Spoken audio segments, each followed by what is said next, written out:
au toucher pour sensations, Oui. petite fille, là. Les couleurs, pour commencer. Oui, c'est ça. Mais quand j'étais à une place, puis ça te fait ça en dessous, il se passe de quoi, là? T'arrêtes.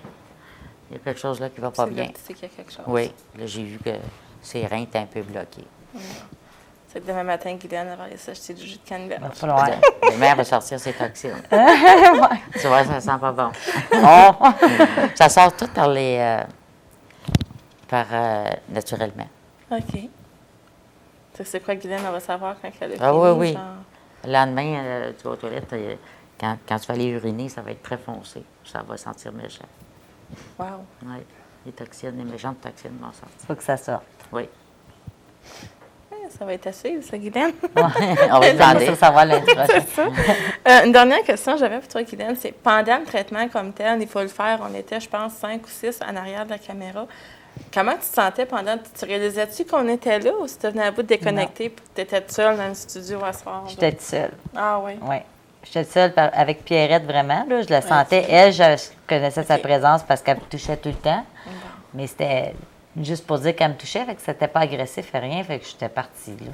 Là. Même avant qu'on a commencé à enregistrer, elle avait commencé à vraiment me faire relaxer en respiration puis tout ça. Puis ça n'a pas été long que j'étais fatiguée là aussi. Ouais, mais là, je me sens plus d'énergie, pardon.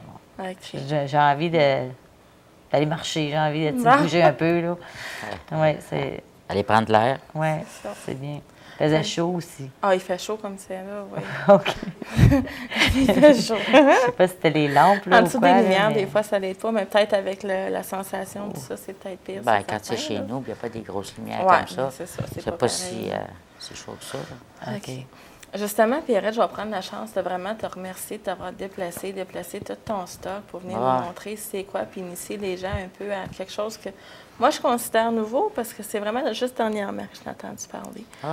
Oui. Je vais te demander juste de redonner ton numéro de téléphone pour ceux à la maison qui décident qu'ils viennent te lâcher un coup. Puis, c'est Pierrette Le Brasseur au 627-3739. OK. Puis autant, tu peux aussi apprendre aux gens comment apprendre, oui. OK. Je te remercie bien gros d'être passé. Merci.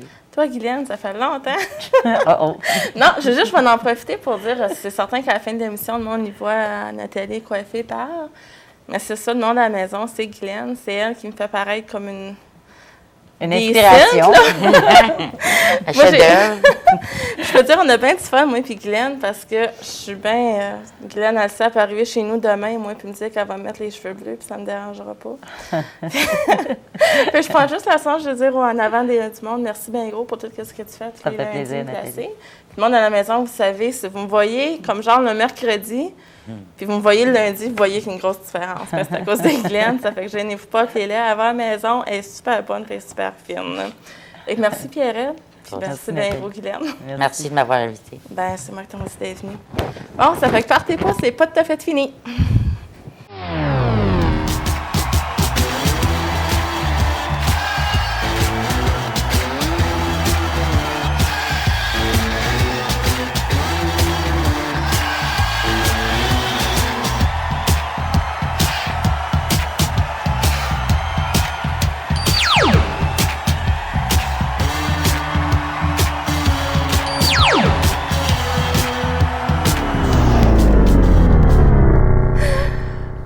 Salut le monde à la maison. Si vous avez des questions sur le curling qui se passe à Témiscamingue, changez pas de poste, touchez même pas votre manette, restez direct ici parce que j'ai les réponses. Puis pour les répondre, ben, j'ai Danielle Gravel.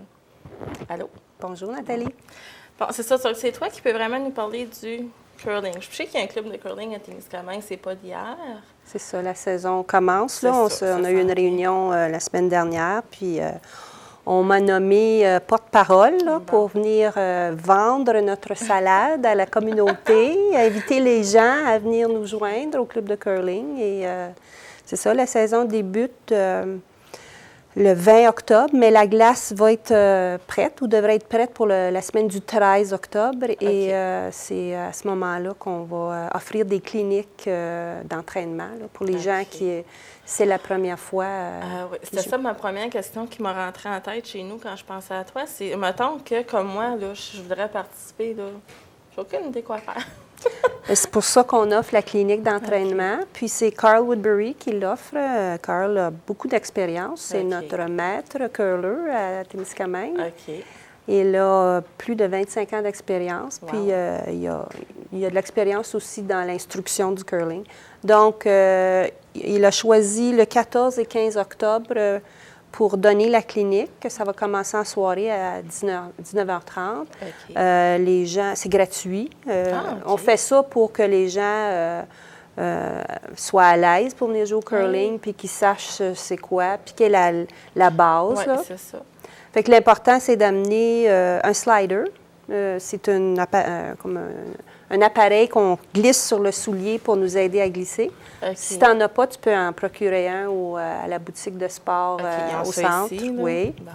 Et une autre paire de souliers à part dessus que vous portez sur la rue, là, parce que c'est important, on veut garder la glace propre. OK, bien oui. Fait que c'est important d'apporter une deuxième paire de souliers.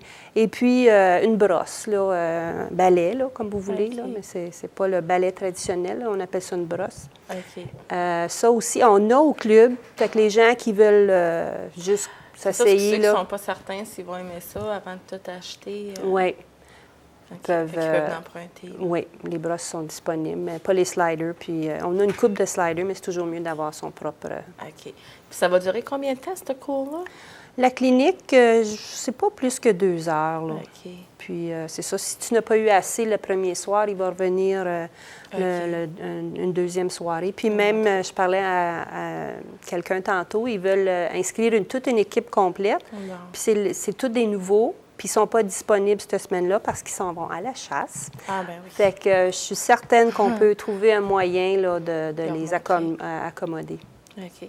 Est-ce que le curling, c'est un jeu plus pour les hommes, pour les femmes? Puis même là, est-ce qu'il y a un certain âge où c'est soit trop jeune ou peut-être trop âgé? Ça a-tu des limites? Personnellement, je crois qu'il n'y a pas de limite. Là. C'est sûr que, bon, jeune, il faut que tu aies quand même assez de force pour lever la pierre. Oui, c'est ça. Mais ils ont des tout jeunes là, en ville. Là, ils ont des jeunes de peut-être 6-7 ans là, qui commencent à jouer au curling. Peut-être plus jeunes aussi. Puis, tu peux aller jusqu'à 80, 90, dépendant des capacités. Fait qu'il n'y a vraiment pas d'âge. C'est un sport qui n'est pas trop exigeant, là, puis c'est pas violent du tout. Même c'est très plaisant. OK.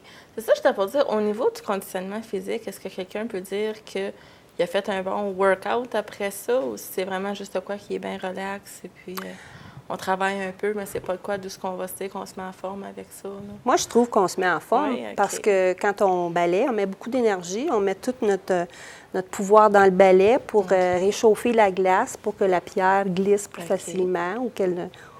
Donc, moi, quand je joue au curling, j'ai chaud. OK. C'est un petit workout. Oui. C'est peut-être pas... puis on bouge pendant 2h30. Fait que c'est comme une marche, là. Non, c'est un bon exercice. C'est important de rester en mouvement. C'est ça. Si on bouge, c'est ça qui compte. Oui. Puis même pour les personnes plus âgées, on n'a pas ces équipements-là ici encore, mais si jamais quelqu'un plus âgé veut jouer puis il n'est pas capable de se pencher parce que se pencher pour lancer la pierre, c'est difficile. Facile. Il existe des bâtons qui s'accrochent à la pierre puis tu as juste à lancer ta pierre un peu comme le shuffleboard. Là. OK. Fait qu'on ne sait jamais. Peut-être ça recommande vraiment tout le monde. Oui. C'est fun. Une minute, là. Est-ce que, comme j'avais une question des équipes, est-ce que ça va être formé d'hommes et femmes? Est-ce qu'il y a différents rôles dans une équipe? Est-ce que quelqu'un peut être meilleur à une fonction que l'autre? J'ai juste vu ça vite fait là, à télévision, tout ça, mais est-ce qu'il y a des différentes fonctions dans une équipe? Oui, il y a ce qu'on appelle, j'ai les termes anglais malheureusement, le vice, qui est le lead, qui est le premier, le second, qui est le deuxième, vice, qui est le troisième, puis le skip, qui dirige la partie. C'est lui qui est le stratège, là, qui appelle, qui dit où lancer sa pierre, puis qui développe là, la maison comme il pense, là, pour gagner des points. OK. Donc, en dedans d'une partie, est-ce que le monde garde le même rôle ou est-ce que ça peut changer? Non, tu as toujours le même rôle dans une partie. Tu commences, c'est une tu finis. Okay. Mais comme pour à Témiscamingue, bien, dans l'équipe mixte, par exemple, là, on veut que les gens s'amusent. Donc, il n'y a pas beaucoup d'emphase sur faut être bon, là, tu sais.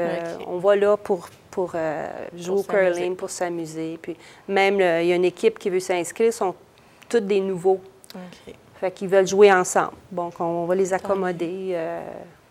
Puis même si tu es peut-être une personne seule puis tu aimerais ça jouer, on va trouver quelqu'un avec qui tu peux jouer. D'autres personnes. Ou si tu es un couple, on va te trouver un autre couple pour jouer avec. Tu sais, on veut vraiment là, encourager les gens à venir jouer.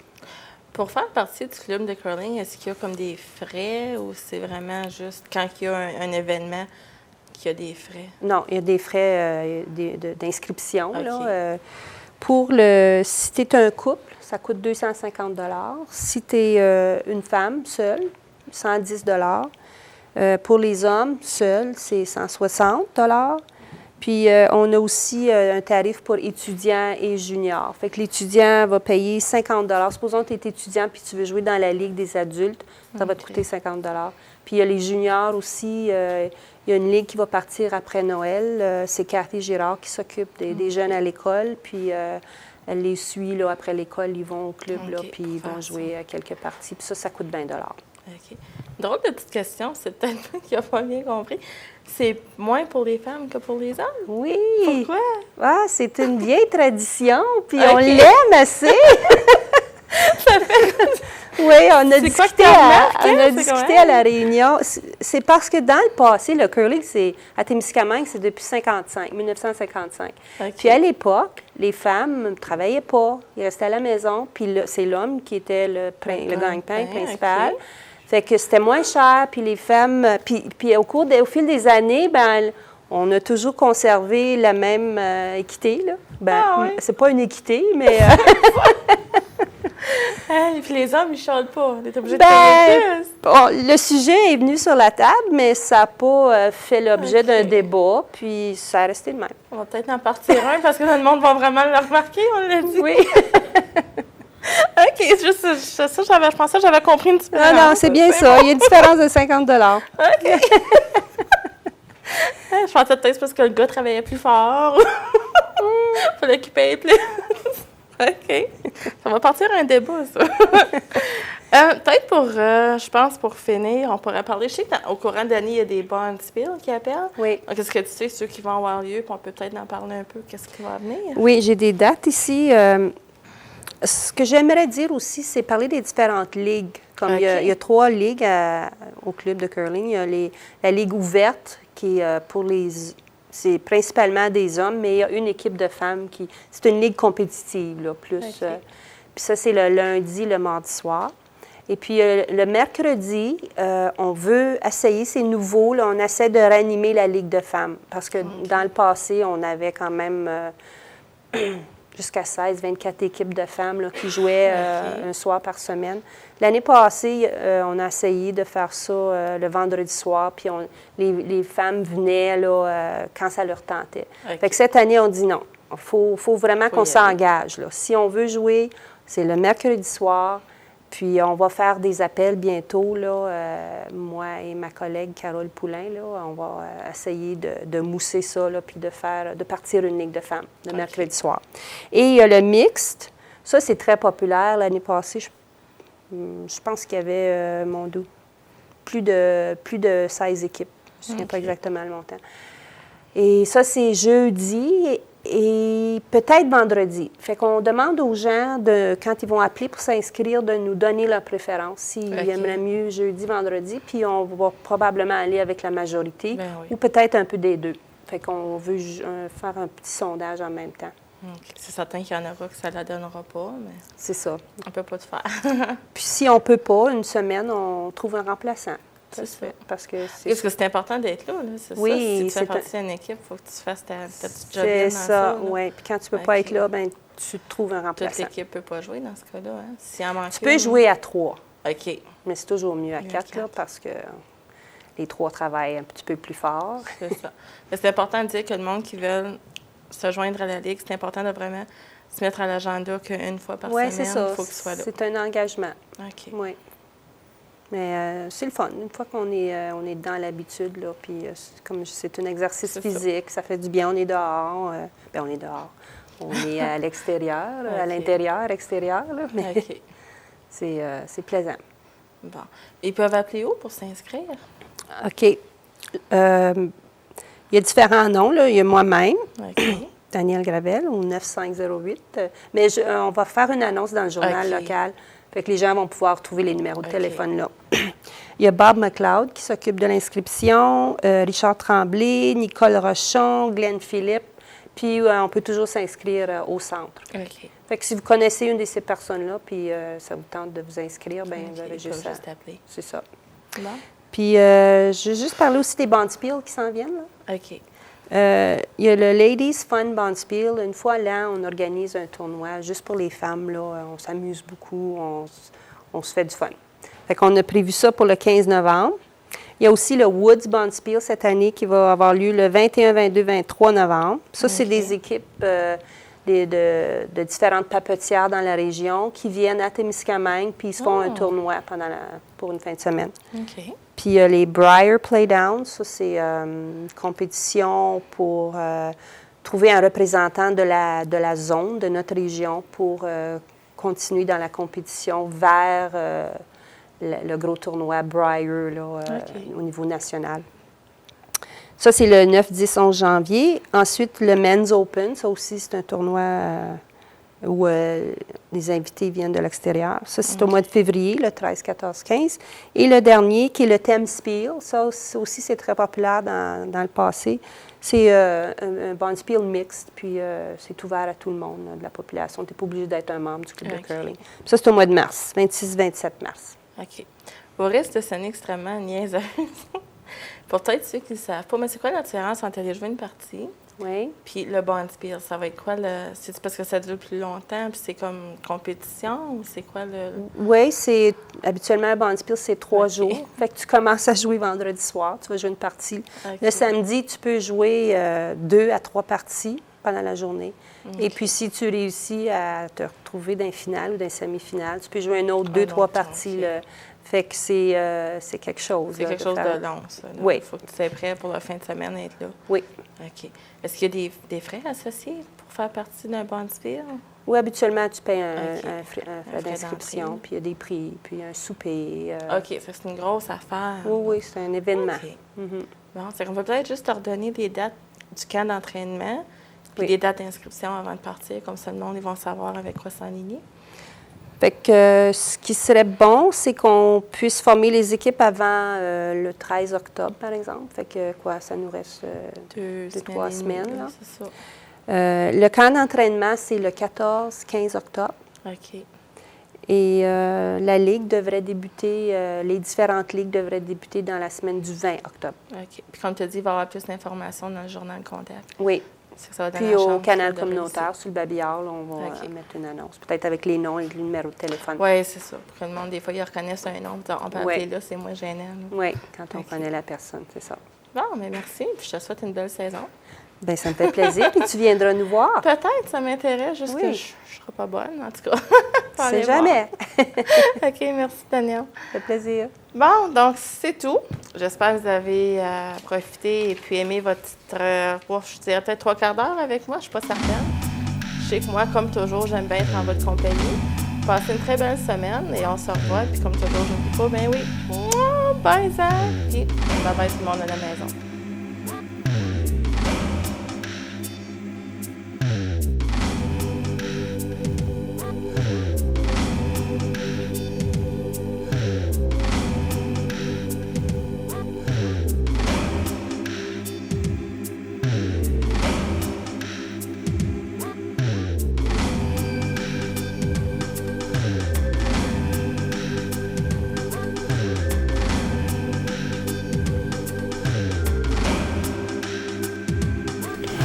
L'année 2003 sera une grande année pour la compagnie Ford. Celle-ci célébrera ses 100 ans en tant que constructeur automobile. En effet, c'est le 16 juin 1903 exactement que le fondateur Henry Ford débuta son entreprise. Sur ce même élan, Automobile Paquin est heureux de faire partie de leur patrimoine depuis maintenant 55 ans. Sur cette note, mentionnons que cette année, Automobile Paquin est fier de s'être mérité le prix du président pour avoir pu atteindre les objectifs de vente et de satisfaction envers la clientèle. Faisant partie du personnel aidant à atteindre ce prestigieux prix, Mentionnons Raymonde, préposée au département